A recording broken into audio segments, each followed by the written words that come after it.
name is Charles Ferguson. I'm the general manager for a company called GP. That's the new way we're phrasing it. It stands for Globalization Partners, based in Asia Pacific.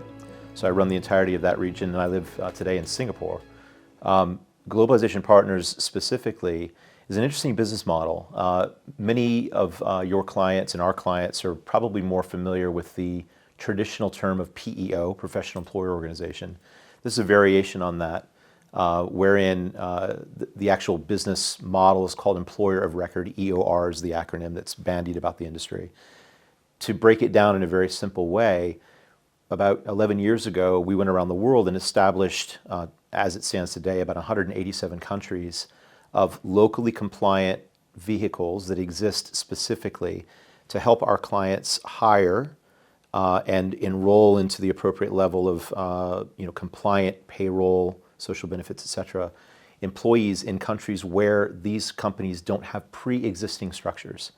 So particularly interesting for companies that want to expand into new markets but want to test that market before they go all in, or in some instances equally impactful for businesses that might be operating environments where talent is very difficult. There's a dearth of access to certain types of skills or talents, and they want to hire talent, and they find that talent in an environment where, as I just said, they don't have a pre-existing structure, but they might not be interested in that market specifically, but actually in that talent.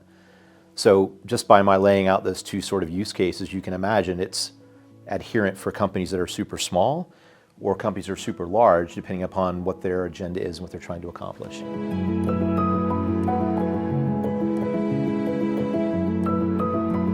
It's a really interesting paradigm because, as I just alluded to, some companies come to us with an expansion agenda.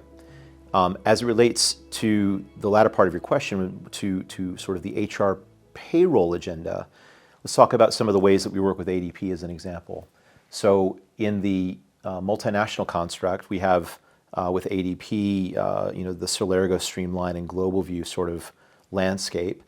Some companies look at multiple country rollouts under those different flavors of solution stack. And as I said earlier, they might not have an entity in one of the 12 countries they're rolling out to, as an example. So we would work with ADP and say, where those sort of long tail gaps exist, we can fill those gaps so that the entirety of that project can be managed in a consistent, coherent way. They all go live in the appropriate manner, the appropriate time, and at such time that maybe that company decides to go forward with the formal establishment of an entity in that particular country, then we would simply transfer them off of our pre-existing entity structure and roll them onto that new entity, which would go on to obviously one of the aforementioned flavors of excellence, GlobalView, Celergo, Streamline, etc. Or perhaps a best-of-breed solution within the portfolio of ADP.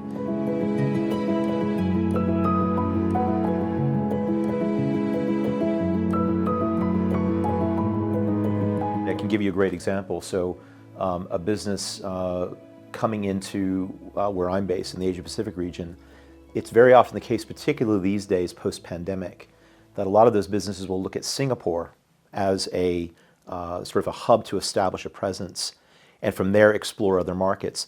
The rationale being, of course, that Singapore is a very easy jurisdiction to establish a formal entity. Obviously, rule of law and all the consistency around financial management, et cetera, that pre-exist in that country make it a very attractive location for a business to establish itself.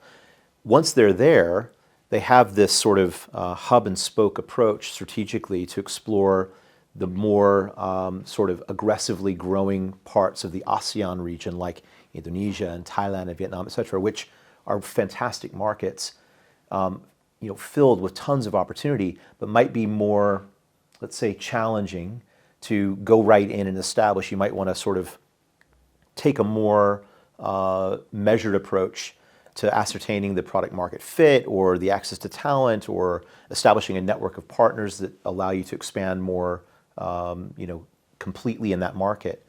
So by landing in Singapore and then using a model like EOR from GP to go into those markets and explore, maybe 6 months later they go all in. And again, back to your point with respect to the ADP Global Payroll, that's the perfect sort of rail to travel down as they go to establish those businesses in those new markets.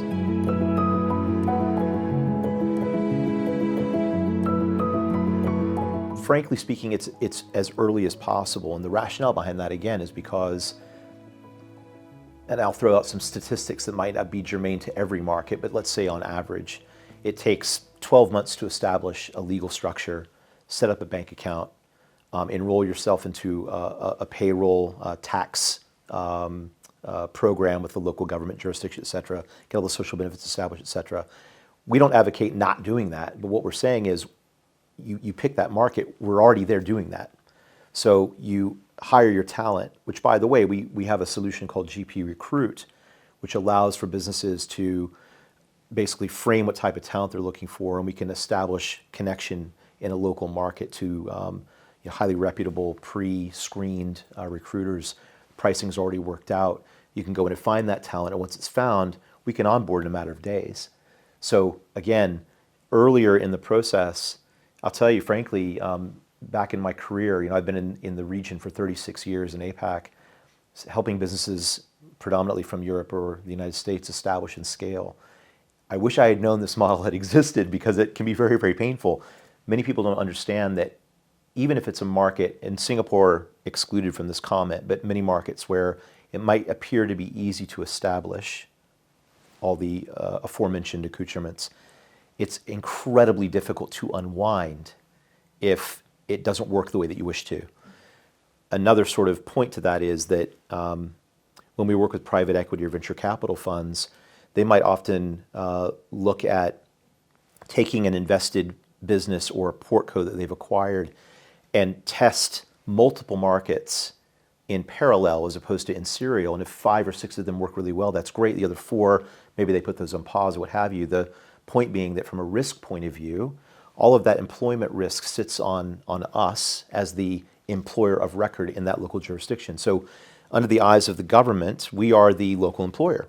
So therefore, again, just to reiterate the ease point, we're operating as a business. We, in many instances, have hundreds of employees on our payroll in that particular market, providing, all the compliant taxation, the compliant labor contracts, et cetera. In many instances, we even have the ability to issue equity on behalf of the parent company who's hiring through us. And thus, we're able to get these folks, in a very comfortable position where ostensibly we act as an extension of the HR facility from that parent company without those folks having to, as I said, go in and parachute in and establish and do all those things that ultimately they're probably going to do. But from a time to value, speed to market, and particularly these days where talent is very difficult to sometimes locate, but even moreover to attract, hire, and retain and nurture, to have somebody there who understands the local landscape, the languages, the laws, et cetera, and act in the capacity of your local HR, it's incredibly beneficial.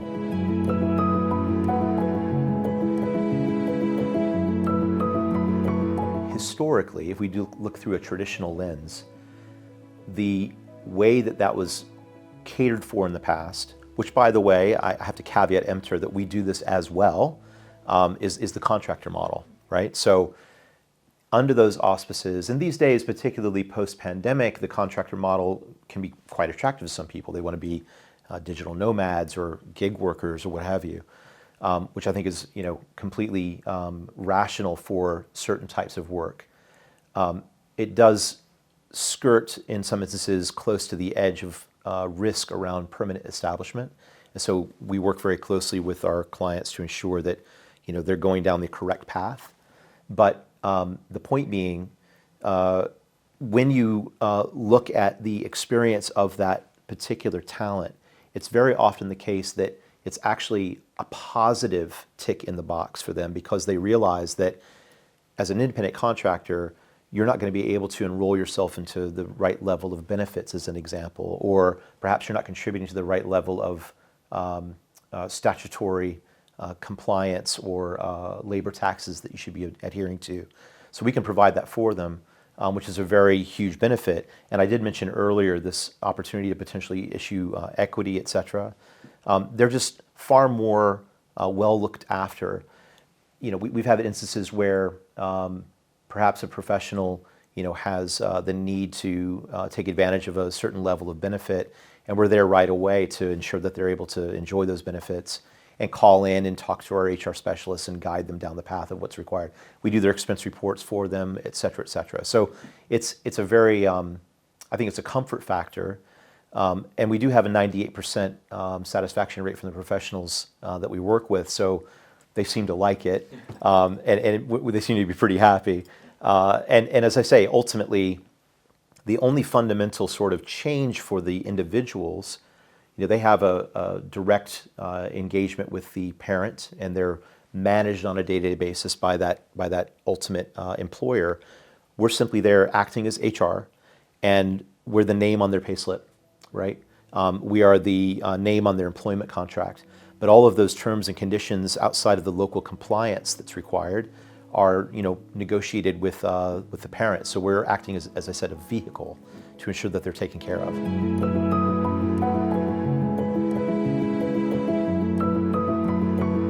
Sure. So the EOR model is really one step sort of closer to the separation of church and state, if you will, because we act directly as the employer with a different sort of contractual arrangement between ourselves and the professional and ourselves and the ultimate employer. Whereas in the PEO model, it's typically called out as co-employment, right? And so there are aspects of that payroll and HR sort of relationship that are separated between the provider and the ultimate employer. An interesting point to raise is that one of the ways we work with ADP, as an example, we have a direct integration between Workforce Now for TotalSource and the GP platform. So clients, as an example, in the United States for ADP who are on Workforce Now for TotalSource literally can go into the application and click through and hire talent anywhere in the world, literally through clicks. So that's a pretty sexy and pretty groovy way to interact with the business.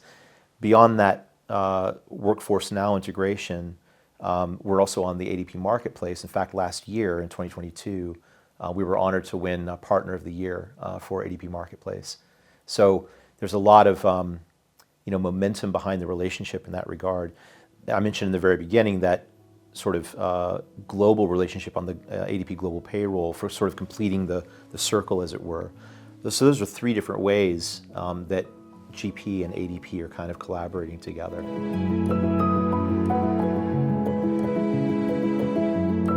Well, look, I think at the end of the day, it's important to understand when partners are looking to work together, where are the complements? Where are the areas of opportunity to amplify the strengths, cover any gaps that each partner brings to the party. And for us with ADP, the synergy, for lack of a better term, is so apparent, so acutely obvious that it was hardly a hesitation for us to reach out and solidify this partnership. For us, I think that I will say this because I do think it's important. I think that beyond the commercial implications of partnership, beyond the sort of obvious, market sort of complements that we have, the values that ADP stands for and that our company stand for, that's the stuff that really makes partnership, long lasting when they're aligned like that. And it comes down to the way and means by which ADP as an organization and our business as an organization look at how we connect with people and how important that connection is to the future of our businesses. And so therefore, for us, and speaking for myself, I feel that that value alignment is far and away the most important aspect of where we see the opportunity to work with ADP.